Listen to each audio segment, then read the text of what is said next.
За хоёр тодруулах зүйл байна. Төслийн 12 дугаар зүйл дээр цусны донорын үйл ажиллагааны талаар нийгэмд чиглэсэн ашигын бус сурчлагаа явуулах гэж байгаа байхгүй. Тэгэхээр энэ одоо ямар төсвөөр явагддгийг ер нь цаашдаа ер нь яаж их усүр нь ер нь ямар зохицуулалтаар явд юм бэ? Төрөмс байгууллагын оролцоо энэ дэр байдаг юм уу гэдэг дээр тодруулах гэдэг. Хоёрт гэвэл 39 дугаар зүйл дээр 13-2 дээр иргэний хандив гэж байгаа байхгүй. Тэгэхээр одоо ер нь хандив авагдд юм уу? Ямар төрлийн хандив орж ирдэг юм? Тэгээ цаашдаа ямар хандивыг энэ дээр ойлгоод байна гэдгийг тодруулах гэдэг. Тэгээ тодруулсны дараа хариултаа аваад дахиад тодруулах. Ажлын хэсгээс хариулах уу? За 5 номер хариулъя.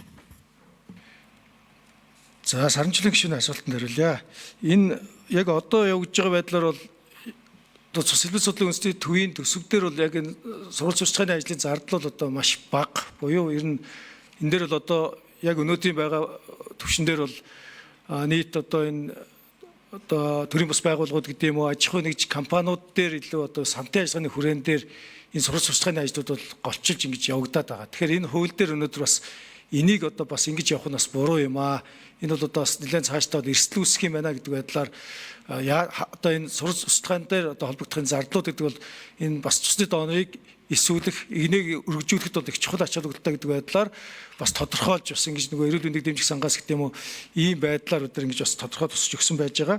За иргэний хандив гэдэг бол бид нар зүгээр нээлттэй байдлаар орхисон. Зарим хүмүүс одоо бас энэ одоо цусны донорын үйлсийг дэмжээ. Одоо юу гэдгийг бид нар одоо энэ дээр тодорхой сурвалж сурчлагаа гэдэг юм уу эсвэл ямар нэг байдлаар штор хийж өгөөч гэдэг юм уу. Энэ бол одоо бас тодорхой зардалтай ер нь бол бүтдэг зүйлүүдийг бас өөрсдөө ингээд одоо хийж чадах зүйлээрээ ингэж туслая гэдэг ийм байдлаар бас нээлттэй байдлаар байх нь зөв юм а гэдэг байдлаар ингэж тусгасан байгаа. Тэгэхээр яг иргэнээс нэг хандив аваад ийм асуудал бол байхгүй.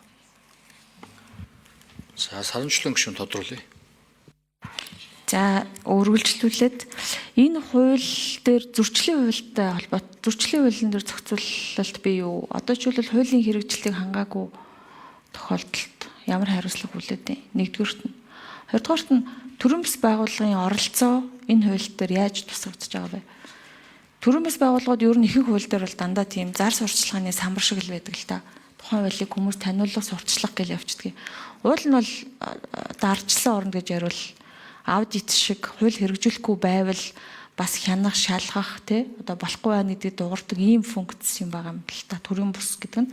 Тэгэхээр манай энэ хуулийн дээр төрийн басын тэр чиг үүрэг хэр тусгацсан болоо гэдгийг бас тодруулах. Тэгээд хууль хэрэгжүүлэхгүй тохиолдолд зөрчлийн хуулийн ямар залтаар зохицуулалт байдгийг, хууль зөрчүүл яах юм бэ гэдэг асуудлуудыг тодруулах.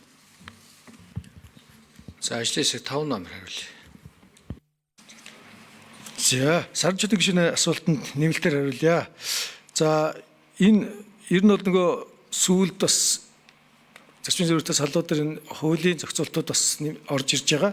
За ер нь одоо байгаа хуулийн дээр одоо нөгөө эрхтэн эдэстэй яг адилхан байдлаар одоо цусны донорын үйл ажиллагаа энтэй гарч байгаа одоо алдаа зөрчлүүдийг эрүүгийн тухай хуулийн дээр гэдэг байдлаар ингээд тусахтай явцсан одоо өөрөө бас нэлээд их том асуудлыг дагуулж ирсэн. Өмнөх хууль дээр бас нийцэхгүй бас нэг зүйл байгаад байсан.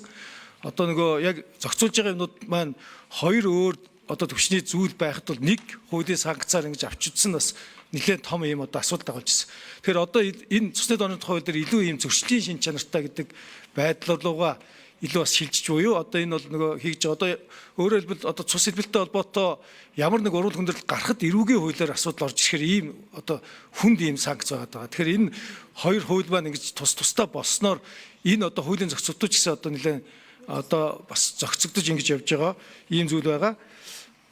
Тэгээд энэ төрийн бус байгууллагууд дээр одоо таны гарсны яг саяны асууж байгаа энэ сурвалж сурчлагын төтөл рүүгээ илүү тусгаад өгсөн явж байгаа. Тэгээд одоо тухайлбал одоо цус хэлбэл судлалын үндэсний төв маань бол Монголын улаан загалмай нийгэмлэг гэдэг юм уу? За Монголын донорын холбоо, Монголын гемофилийн холбоо гэдэг юм ингээд төрийн бус байгууллагуудтай маш нягт ажилдаг. Яг одоо үндсэн практиктэй. Тэгээд энэ дээрээ бол одоо бид нар бас нэлээд одоо бас энэ байгууллагуудаас сандлыг аваад ингэж тусгаж өгсөн байгаа. Зүгээр яг хяналт тавих гэдэг юм уу? Яг одоо энэ чиглэлийн юмнууд бол бас хуулийн дээр бүр тийм тодорхой тусгатаагүй байгаа.